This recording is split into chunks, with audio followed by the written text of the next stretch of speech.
nyanyi satu orang. Hello sama Jerry. Ayo. Udah nyanyi.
Karena sebelumnya materi kita lewati ya dari bab 13 mengenai teks, sekarang kita masuk di bab 14 mengenai remaja dan cita-citanya.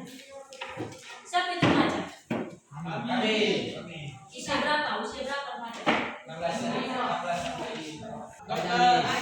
Apa? Jadi waktu kecil ya. Dari mana, Miss? Dokter, apa lagi? Guru, perawat, ada perawat. Nah, kalau dipikirkan sekarang, berubah nggak cita-cita kalian? Berubah. Kenapa berubah?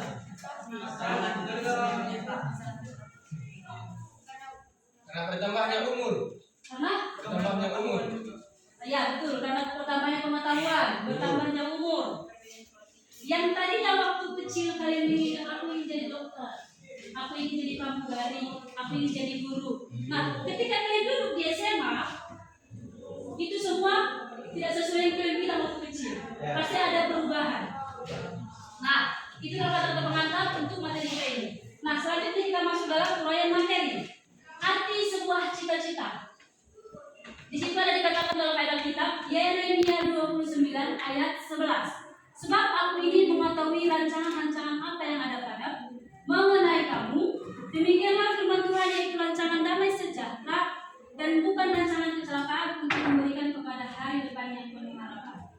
Apa yang dapat kita lihat dari ayat ini? Kiri.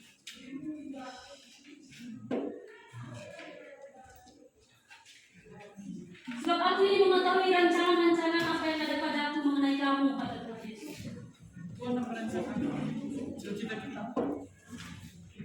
Tuhan Yesus sebelum kalian merancangkan, Tuhan Yesus sudah lebih tahu apa yang akan terjadi pada kalian ke depan. Itu yang dimaksud dalam ayat Yeremia ini. Nah, kita boleh baca di sini, cita-cita adalah suatu impian dan harapan. Siapa yang bisa baca? Aura, hello. Cita-cita adalah sebuah impian dan harapan seseorang akan masa depannya. Lanjut. Bagi sebagian orang cita-cita itu adalah tujuan hidup, dan bagi sebagian orang lain cita-cita itu hanyalah mimpi belaka. Bagi orang yang menganggapnya sebagai tujuan hidup, maka cita-cita adalah sebuah impian yang dapat membakar semangat untuk terus melangkah maju dengan langkah yang jelas dan pasti dalam kehidupannya. Stop. Tadi dikatakan itu adalah cita-cita adalah suatu impian dan harapan akan masa depannya. Sebagian orang menganggap cita-cita adalah tujuan hidupnya. Sebagian orang lagi menganggap cita-cita hanya mimpi belaka. Kalian di bagian mana? Menganggap cita-cita sebagai tujuan hidup atau menganggap cita-cita sebagai mimpi belaka?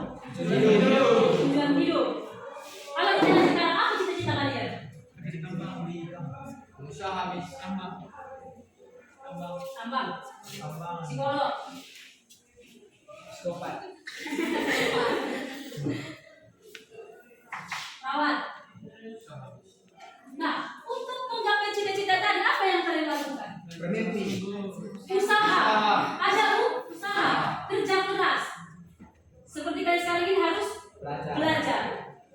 Nah, ketika orang menanggapi atau menjadikan cita-cita itu sebagai tujuan hidup, pasti dia memiliki usaha dalam hidupnya untuk menggapai cita-cita. Tetapi ketika orang tidak memiliki tidak menganggap cita-cita itu sebagai hanya mimpi belaka, dia hanya acuh tak acuh. Dia sekolah aja. Ya namanya cita-cita itu lanjut mungkin ke depannya kayak gitu aja lah. Itu kalau orang yang tidak memiliki cita-cita dalam hidupnya atau tidak memiliki harapan dalam hidupnya. Lanjut, bagi yang menganggap cita-cita sebagai mimpi maka ia melangkah maju.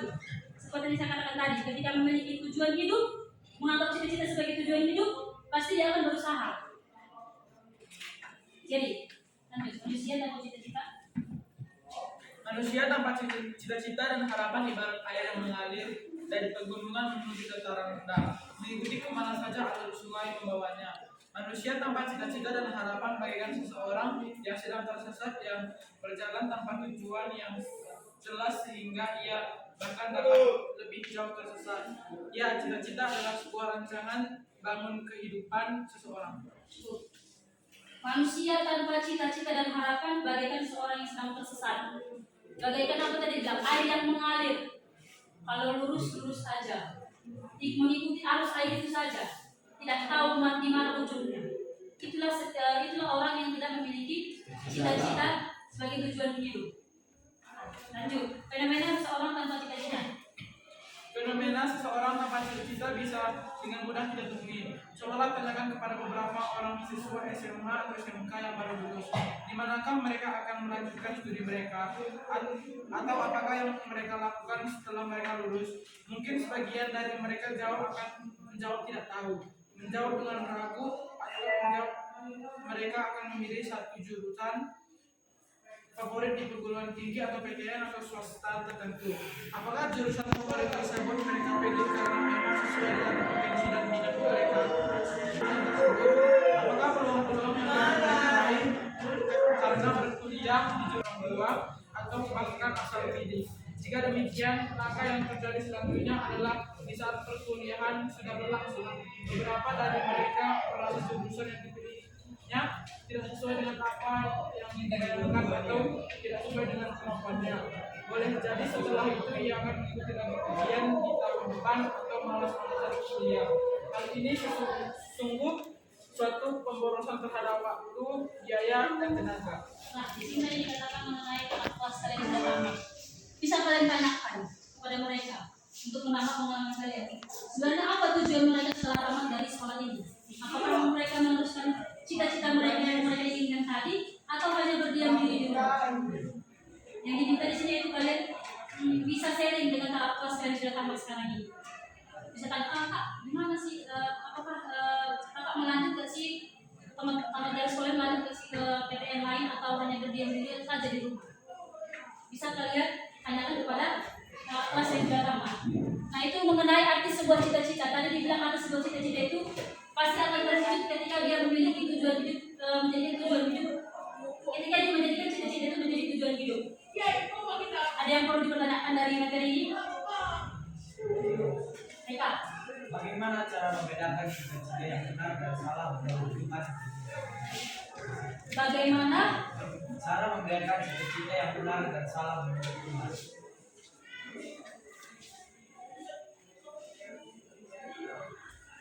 itu ya, sedap ya.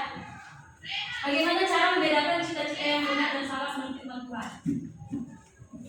Kalau berbicara bagaimana dengan berbicara macam membedakan itu, kita bisa lihat dari ayat yang kita dulu, Filipi 4 ayat 8, di mana memberikan contoh. Jadi akhirnya saudara-saudara, semua yang benar, semua yang mulia, semua yang adil, semua yang suci, semua yang manis, semua yang sedap didengar, semua yang disebut kebajikan dan patut dipuji, pikirkanlah semuanya itu. Kembali lagi, bagaimana cara membedakan cita-cita yang benar dan salah menurut Tuhan? Kita lihat dari Filipi 4 ayat 8. Kamu bandingkan dari sini. Tadi dibilang semua yang benar, semua yang mulia. Yang benar itu bagaimana? Yang mulia itu bagaimana? Yang adil itu bagaimana? Yang suci itu bagaimana? Good.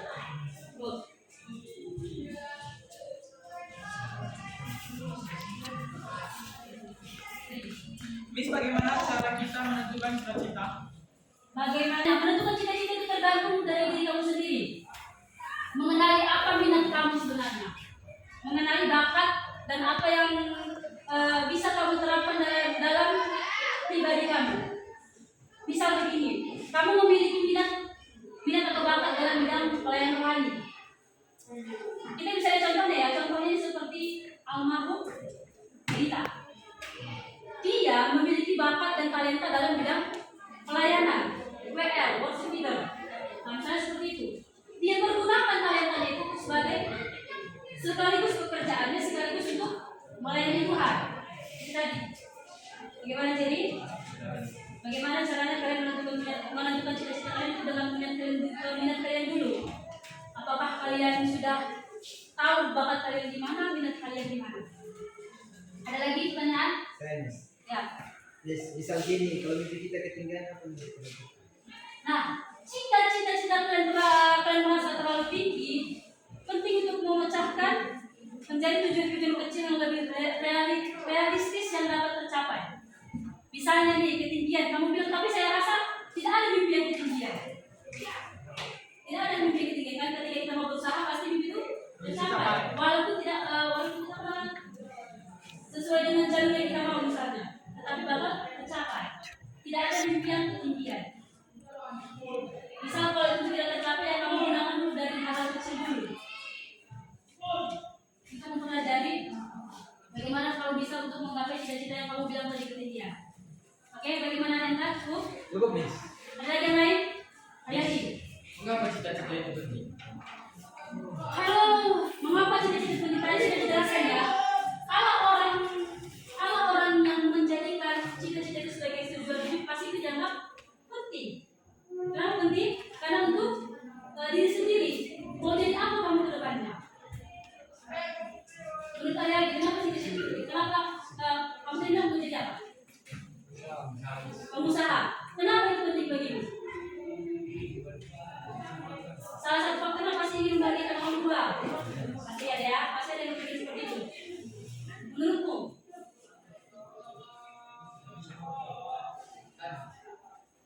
Tadi, salah satunya untuk membagikan uang dua. Oke, cukup jawabannya atau masih kurang? Oke, ada lagi yang lain? Tadi. Cita-cita itu bisa berubah sih. Bisa, seperti saya katakan tadi kan, seperti yang katakan tadi, waktu kecil kamu mencita-cita sebagai dokter, ketika sudah jadi SMA, jadi psikolog.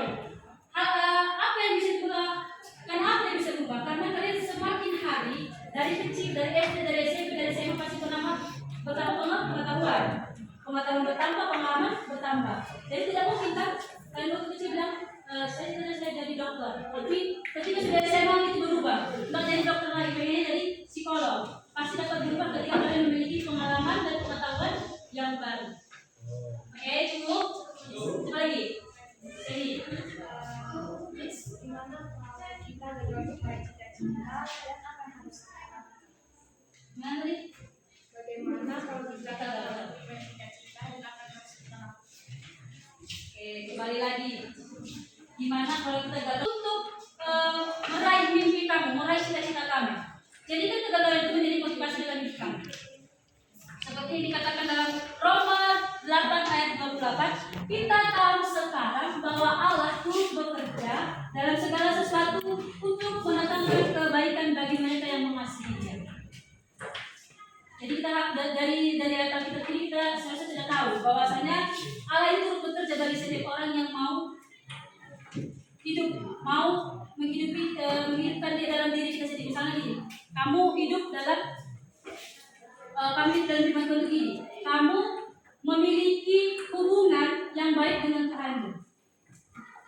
Siapa di sini yang sudah melakukan misalnya doa pagi, renungan singkat dalam setiap bangun tidur? Ada yang sudah melakukan? Ada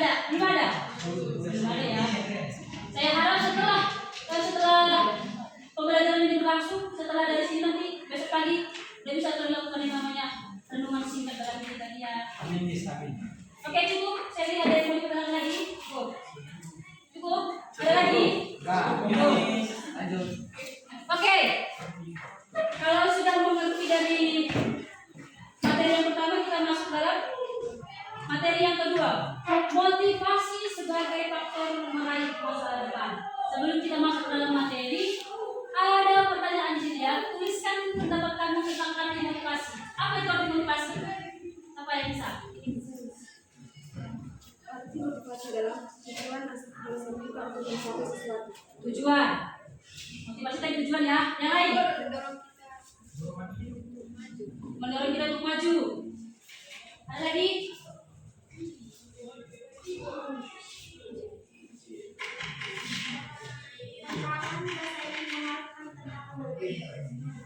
Ingin membuktikan diri. Itu motivasi ya. Lagi? Ada? Dorongan untuk melakukan sesuatu. Ada lagi?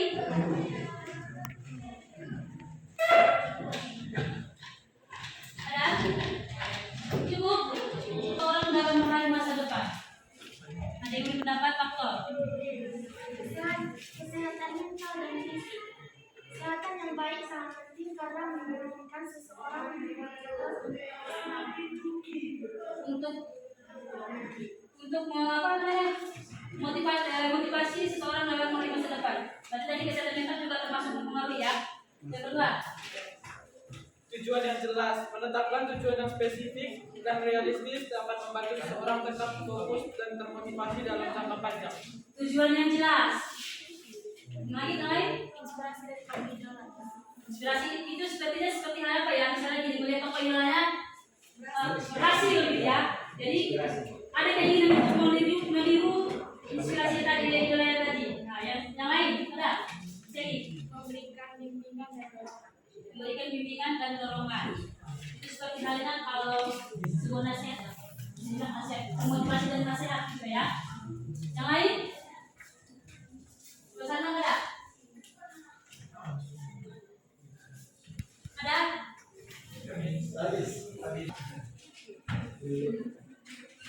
Pengalaman sukses maupun kegagalan di masa lalu bisa menjadi pelajaran berharga yang memotivasi seorang untuk terus maju dan berkembang. Ya, pengalaman. Termotivasi dari pengalaman. Ada tadi yang bilang dari apa tadi? Penghargaan atau pengakuan atas usaha dan prestasi dapat meningkatkan semangat. Penghargaan dan pengakuan bisa meningkatkan motivasi. Itu sangat berpengaruh ya, sangat besar. Misal kalian mendapat penghargaan yang sangat besar di dalam acara Olimpiade Sensi lah. Dari situ kalian bisa termotivasi. Oh, ini menang. Kedepannya lagi pengen lebih inilah. Kan termotivasi dengan adanya apa tadi? Pengalaman dan penghargaan tadi. Nah, ini adalah dua pertanyaan mengenai motivasi. Nah, sekarang kita masuk dalam materinya. Kita baca. Sini. Motivasi sebagai faktor meraih masa depan. Seringkali seorang menghadapi berbagai kendala dalam menjalani perjuangannya untuk meraih masa depan yang lebih baik. Untuk mengatasi kendala dalam diri kita dan dapat mencapai sesuatu yang diinginkan, caranya kita harus memiliki motivasi. Seorang yang mau bertindak dan mau berusaha untuk mencapai yang ia inginkan atau ia cita-citakan adalah orang yang memiliki motivasi, dan begitu sebaliknya orang yang tidak mau berusaha dan bertindak berarti orang tersebut tidak memiliki motivasi dalam hidupnya. Sebuah cita-cita atau masa depan yang cerah hanya bisa diraih jika kita memiliki motivasi yang kuat dalam diri. Tanpa adanya motivasi, kita akan mengalami kesulitan dalam menggapai apa yang kita cita-citakan. Stop. Sebuah cita-cita atau masa depan yang cerah hanya bisa diraih jika kita memiliki motivasi yang kuat dalam diri. Kembali lagi, motivasi mencapai tujuan. Ketika kalian memiliki motivasi yang kuat dalam diri kalian untuk mencapai tujuan, pastilah akan 90% akan berhasil. Kembali lagi dengan yang namanya banyak faktor. Seperti di belakang kalian tadi ada mulai penghargaan, mulai tujuan yang jelas, melalui pengalaman. Kalian termotivasi, gimana kalian mendapatkan, bagaimana kalian ingin mencapai cita-cita kalian tadi dengan motivasi-motivasi yang kalian lihat. Tapi sekarang ini kan banyak seringkali kita remaja kan sering melihat dari bukan hanya dari melihat ya, dari pendengaran saja, cuma dari mendengar seperti yang kami lakukan dari pembinaan dan pendidikan karakter. Itu bisa tak dikatakan sebagai motivasi dalam hidup saya? Bisa ya. Kalau saya akan tadi menyampaikan tentang materi pendidikan karakter. Setelah dari situ, apa motivasi kalian yang kalian untuk dilakukan ke depannya? Berubah. Motivasi dalam hal pendengaran, dalam hal melihat juga ada. Seperti anak kalian melihat orang-orang hebat yang ikut perlombaan di luar negeri atau apa lagi, atau ada idola kalian yang kalian lihat yang menjadi inspirasi kalian saat ini. Ada. Siapa? Arianta? Jokowi. Jerome Pauline. Seseorang yang jago itu ya, matematika. Menjadi tokoh idola si Jerry. Bagaimana caranya aku bisa pintar seperti Jerome Pauline. Arianta. Jokowi tadi kan Jokowi, Bapak Jokowi. Iya. Ini yang Ada yang kalian. Prilly, khususnya karir ya, sebagai wanita karir. Nah, itu adalah beberapa faktor yang dapat mempengaruhi motivasi kalian. Dimana tadi motivasi itu bukan hanya dari pendengaran, tapi dari penglihatan, dari idola juga bisa, dari orang lain juga bisa.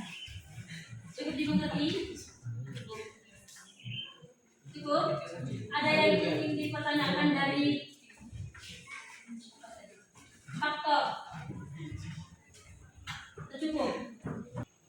Kalau sudah dibilang dasar cita-cita remaja Kristen, kalian remaja Kristen nggak? Kalian sudah memasuki yang namanya perkumpulan apa sih remaja Kristen Bani? Perkumpulan. PA ya, PA. Pasti kalian sudah banyak mendapatkan siraman rohani setiap malam minggu. Atau ada di sini yang setiap malam minggu masih berkeluyuran, nggak ikut ibadah. Kami kabis. Lain-lain tapi masih ikut pertemuan ya, masih sampai apa kita. Nah, dikatakan di sini dasar cita-cita remaja Kristen. Kalau sudah dikatakan remaja Kristen berarti berlandaskan Alkitab, firman Tuhan.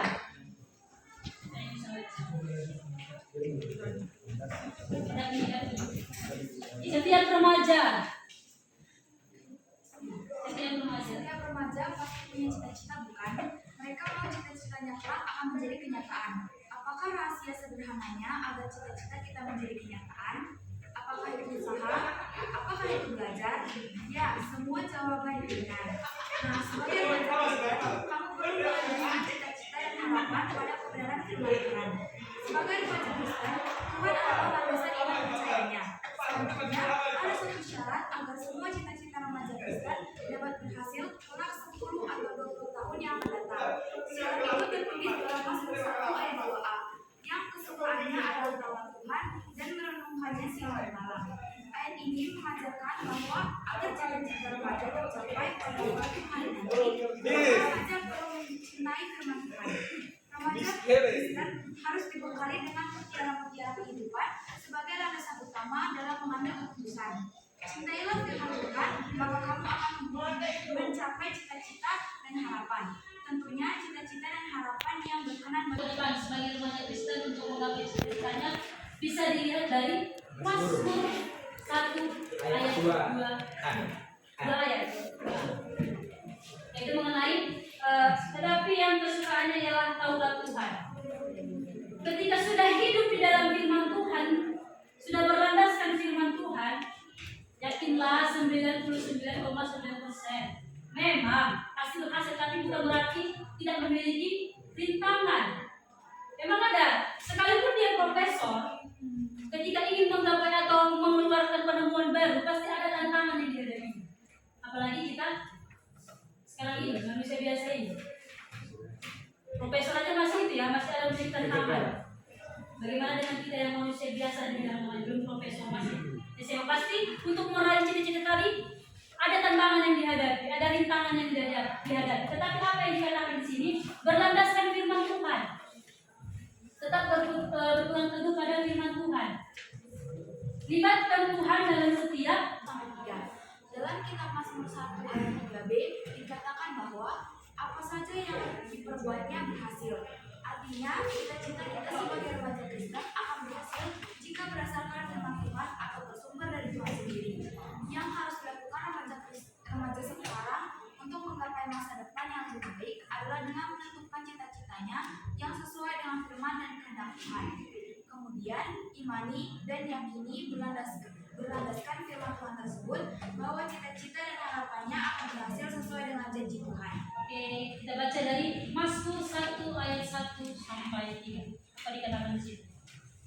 Berbahagialah orang yang tidak berjalan menurut nasihat orang fasik, yang tidak berdiri jalan orang berdosa, dan yang tidak duduk dalam kumpulan pencemooh. Ayat 2. Ayat 2. Tetapi yang kesukaannya ialah Taurat Tuhan, dan yang merenungkan Taurat itu siang dan malam. Ia seperti pohon yang ditanam di tepi air, yang menghasilkan buahnya pada musimnya, dan yang tidak layu daunnya, apa saja yang diperbuatnya berhasil. Ingat, apa saja yang diperbuatnya berhasil. Tadi dikatakan di sini kan, artinya cita-cita kita sebagai remaja Kristen akan berhasil jika dilakukan berdasarkan firman Tuhan. Nah, kembali lagi dengan firman Tuhan. Berarti berlandaskan firman Tuhan. Apapun cita-cita kalian, tetap berlandaskan firman Tuhan. Apalagi kalian sebagai remaja Kristen.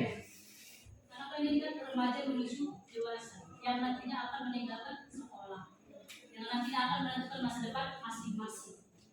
Nah, yang diminta di sini yaitu kalian tetap berlandaskan firman Tuhan. Ketika ingin menggapai cita-cita tadi, harus tetap berlandaskan firman Tuhan. Makanya saya bilang kalau dari kami ini ya, nantinya kan jadi guru. Kalau mengharap kerja besar, saya rasa tidak jadi guru. Karena jadi guru ini bukan jangan dilihat dari itunya. Kalau gaji jangan diharapkan, karena guru itu tidak ada yang besar gajinya. Hanya jasa yang diberi kepada guru. Mengajar dengan setulus hati. Ya oke. Lanjut lagi. Tuhan memberikan manusia akal dan pikiran. Tuhan memberikan manusia akal dan pikiran yang dipergunakan melakukan kebaikan, tertulis dalam Roma 8 ayat 28. Oleh karena itu, apapun yang terjadi setelah kita merencanakan segala sesuatu, patut kita syukuri. Tidak jarang juga apa yang kita rencanakan yang kita kehendaki. Bahkan bisa juga semua yang berubah. Tambah psikolog. Tapi kalau sudah Tuhan yang buat kehendak, nah itu cita-citamu saya buat. Cita-citamu jadi guru kan. Berbagi pengalaman seperti saya ya. Saya tahun 2020 tamat sekolah. Saya sama sekali tidak ada kepikiran bahwa saya akan masuk dalam universitas kekristenan ini. Saya tidak pernah memiliki cita-cita untuk masuk menjadi guru agama ke depannya. Tidak ada sedikit pun terlintas di dalam pikiran saya. Saya dulunya pengen menjadi bagian kesehatan, perawat. Itu yang saya inginkan dari dulu. Tetapi apa? Ketika Tuhan sudah membawa saya ke jalan ini, awalnya pertama kali 1 semester, 2 semester, sampai 3 semester saya tidak terima bahwa saya ada di universitas ini. Saya tidak menjalankannya dengan sungguh-sungguh. Selalu mengingatkan ke belakang. Kenapa ya? Tak jadi perawat aja saya kemarin. Masih ada rasa kecewa di dalam diri. Tetapi dengan berjalannya seiring waktu, dengan bertambahnya ilmu dan wawasan tadi, mulai sedikit mulai bisa menerima. Oh, ternyata ini ya. Seperti yang kita katakan tadi kan, ketika sudah berusaha, tetapi kalau sudah Tuhan yang berkehendak, apa yang bisa dilakukan manusia? Memang inilah jalan saya. Tamat dari sini ya saya harus jadi guru. Jadi cita-cita saya yang tadi jadi perawat, bukan itu jalan saya. Jalan saya ini. Begitu juga dengan kalian. Jangan berpikir masih sekarang ya SMA ya masih pengen jadi psikolog.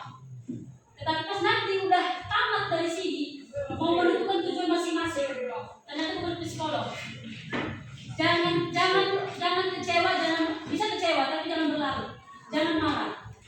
Berarti bukan itu yang Tuhan inginkan terjadi pada diri kamu. Ada hal yang lebih baik, lebih indah ke depannya apa? Karena seperti kita tadi ketika kamu sudah berusaha tetapi Tuhan yang berkehendak, tidak ada lagi satu tangan manusia di situ. Sudah Tuhan yang menentukan. yang masuk di sini. Oke? Yang terakhir demikian juga dalam surat Yakobus, siapa yang bisa baca yang lain yuk? Yang lain siapa? Kalian tak? Demikian juga surat Yakobus pasal 11-12. Bagian menjelaskan tentang jangan melupakan Tuhan dalam perencanaan. Rupanya manusia bisa membuat program atau rencana tanpa melibatkan Tuhan. Sebagai orang Kristen kita diberi nasihat jangan melupakan Tuhan saat kita merencanakan segala sesuatu. Ketika kita melibatkan Tuhan dalam perencanaan masa depan, Tuhan mampu mempromosikan kita. Masa depan kita sudah emas oleh Tuhan. Ketika kita menghormati Dia sebagai pembuat peraturan atau hukum dan mau menaati peraturan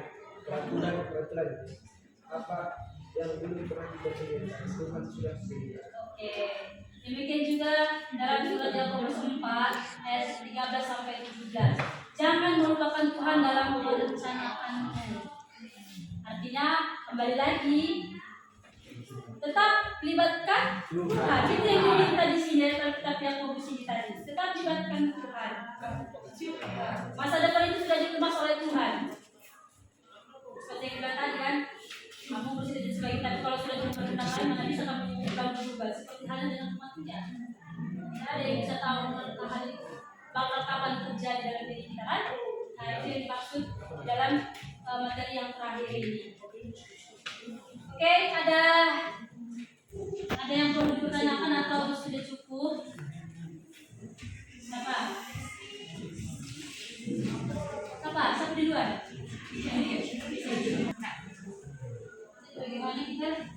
Bagaimana kita menemukan ciri-ciri kita sesuai dengan kehendak Tuhan? Kalau hanya orang Kristen sangat napas orang Kristen apa dia bilang? Berdoa ya. Napas orang Kristen itu berdoa. Nah ini bilang Sally, bagaimana cara kita menemukan cita-cita yang sesuai dengan kehendak Tuhan? Bawa dalam doa. Doakan apa yang kamu cita-citakan, doakan. Seperti yang dikatakan Amsal 3 ayat 5 sampai 6, mengajarkan percayalah kepada Tuhan dengan segenap hatimu dan janganlah bersandar kepada pengertianmu sendiri. Akuilah Dia dalam segala lakumu, maka Ia akan meluruskan jalanmu. Berarti dikatakan di sini percaya. Dengan percaya berarti kamu harus berdoa, imani. Bilang sama Tuhan, Tuhan aku ini loh. Pengen jadi ini. Bolehlah Tuhan tunjukkan jalan ke mana. Itu ya. Satu dengan cara berdoa, pasti berdoa. Orang Kristen pasti dengan yang namanya berdoa. Cukup jadi ada lagi.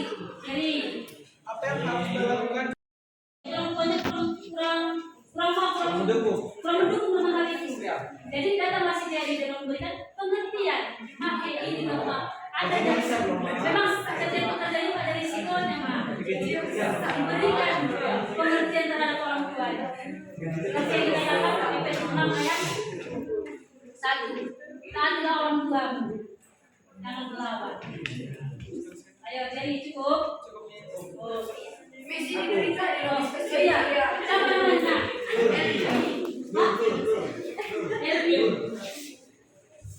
Gimana caranya kita bisa setia pada cita-cita kita meskipun menghadapi godaan dunia? Bagaimana caranya kita tetap setia? Apa kira-kira? Kalau berbicara setia, seperti saya katakan tadi ya, kamu memiliki cita-cita waktu kecil seperti ini, tetapi waktu besar seperti ini. Lain lagi itu karena pengetahuan dan pengawasan kita yang bertambah. Tapi kembali lagi dengan cita kita diingatkan dalam 1 Korintus 15 ayat 58 mengatakan, karena itu saudara-saudaraku yang kekasih, berdirilah teguh, jangan goyah, dan giatlah selalu dalam pekerjaan Tuhan. Berdirilah teguh katanya di sini. Kalau menghadapi godaan berarti dikatakan dalam kita tadi kan berdirilah teguh, jangan goyah. Kalau memang tujuan itu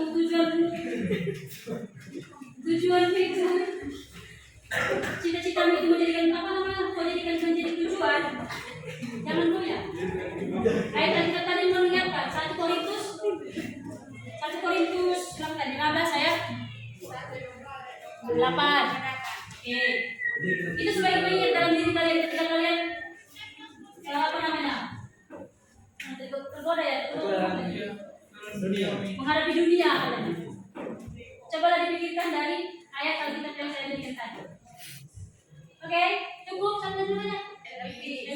Saya mau tanya, Miss.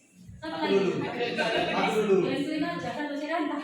Miss, apakah Tuhan peduli pada cita-cita kita yang kecil atau besar? Apakah Tuhan peduli? Dengan cita-cita kita yang kecil atau sederhana? Sangat peduli. Mau sekecil apapun, mau sebesar apapun. Emang ada ya cita-cita kecil? Kan ada ya, semua cita-cita itu besar. Kalau cita-citanya betul-betul Iya,